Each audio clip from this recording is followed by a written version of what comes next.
Okay, so hey everybody.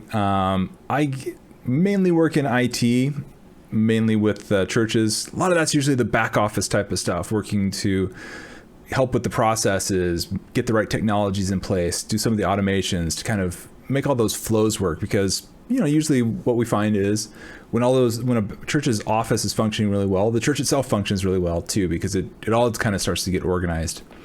But that being said, I get asked a lot about live streams, which is kind of more of one of those actual member facing areas and issues. That's not my main expertise, but that being said, I do work with it on a week to week basis. I run a live stream for a church. And so what I'm going to do here today is I am going to share some of what I've learned.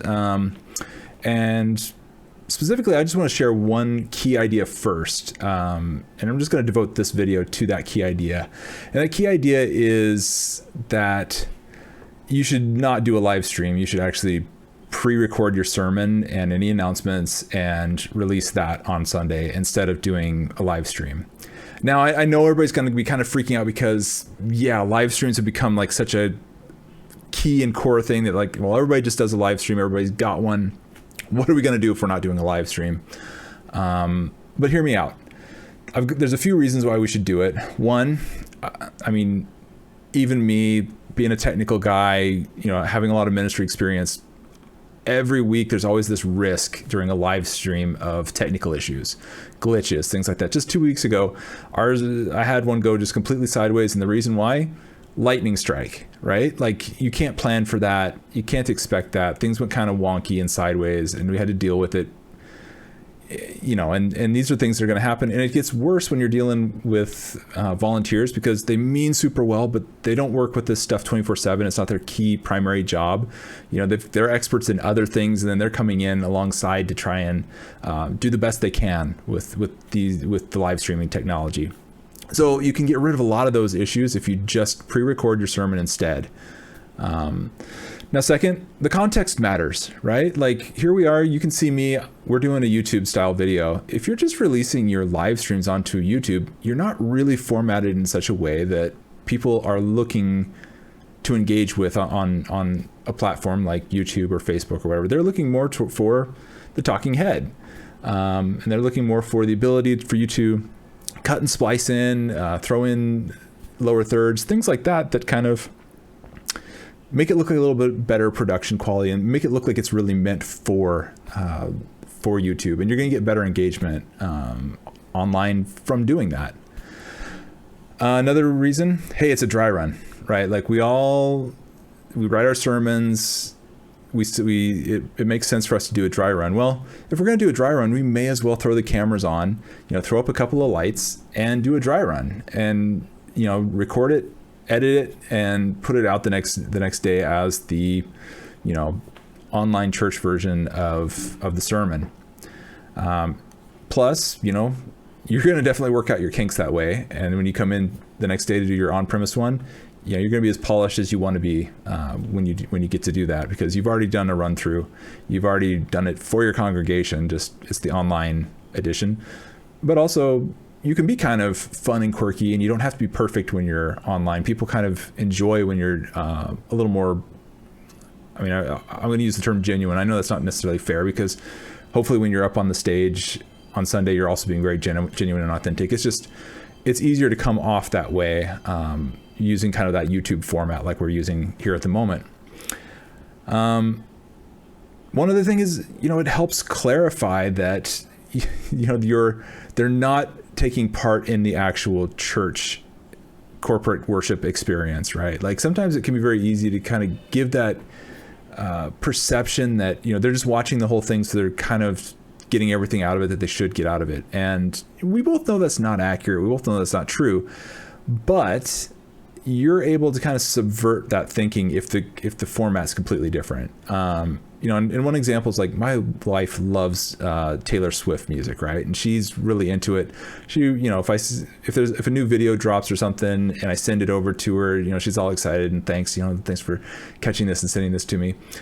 Well, we've also been to Taylor Swift concerts, and there's just something completely different between watching the video and going to the concert and being there and screaming at the top of your lungs, shake it off, you know, with the rest of the nosebleeders way up in that nosebleed section, right? It's a different experience. It's a different thing. And when you make it real clear that it's a different type of content for different type of situation, you do kind of set that differentiator there. And so, yeah, it helps. If you're just pre-recording your sermons, doing more talking head style, it's very clear that this is not the same experience that people are going to get when they go in for the corporate worship, and that, you know, different things are going to happen there. It's going to be a social encounter. It's going to be different. It's also strangely more personal. You know, when you're doing these types of YouTube videos, it's very easy to kind of zoom in tighter and get that closer look. And I don't know about you guys, but when I'm preaching and there's a live stream going on, I forget to look at the camera and engage the people that are online. And it's so easy to do. Like, I don't think I've seen any preachers that are really great at it, because, you know, there's actual people sitting there and you make eye contact with so many of them, but then you forget, you know, that you've got this audience through the lens, and, you know, they just kind of, you miss out on it. So you don't engage with them. You don't really quite pastor and shepherd them the same way as you kind of can when you're just here and you're just talking to them like you kind of would over coffee. It's just, now it's kind of a sermon in a closer, more relational kind of context. Finally, you know, if you are doing more of these types of pre-recorded sermons, your team, whether it's volunteers, whether it's staff, they're going to get a lot better at pulling together you know, video media type of content, you know, whether that's going to be for announcements and you wanted to do video announcements, whether that's going to be for, you know, illustration purposes, you know, like maybe you've got a few people that are kind of, they did drama in high school or whatever, and they want to do more drama. Those are people that you can kind of pull in there. But now that your team is starting to get good at pulling together a video and editing and throwing it together, you know, now you're going to have a lot more resources to kind of deal with some of that stuff that they want to do. Maybe they've got some illustration they can do for you via video for your sermon. And so now you can pull that all together at once. It's ready to go right there on Sunday. This is something that you'll have an asset with if you're not focusing on live streams, but you're focusing instead on kind of doing your pre-recording. So those are the advantages I see. I mean, obviously there's probably some disadvantages there too. Like, if you don't like coming in on a previous day, like doing your sermon on Friday, or if you're one of those folks that waits to the absolute last minute, I feel you. I've been there.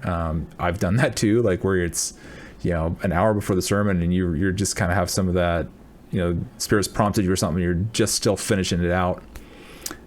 Fair enough. But, you know, I would encourage you in that case to start looking at that dry run as the final moment that you're going to do prepped up to that, and then that's where it's going to solidify.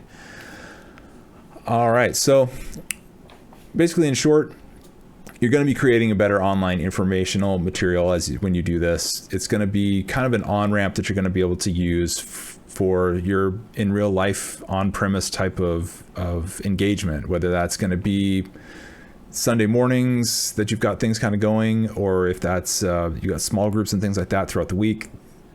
Try and think of it as this is going to be part of our on-ramp. We're going to provide information, we're going to get people engaged, and then we're going to get them into, you know, more of those personal relationships that there's just not quite a substitute for, even when you're doing online. And, you know, it's definitely not a substitute to just watch a live stream. So all right, well, stay tuned, because I am in the final stages of kind of putting together some of my recommendations list for if you do still want to do live stream, or if you want to think about doing you know, more of this pre-recording type of stuff. I'm going to give you guys some of my equipment recommendations, some of the stuff that I love to work with and use. So stay tuned, and if you want to make sure that you get a notification, you know, click below, do the whole like, follow, subscribe, all that fun stuff. And I will see you guys next week.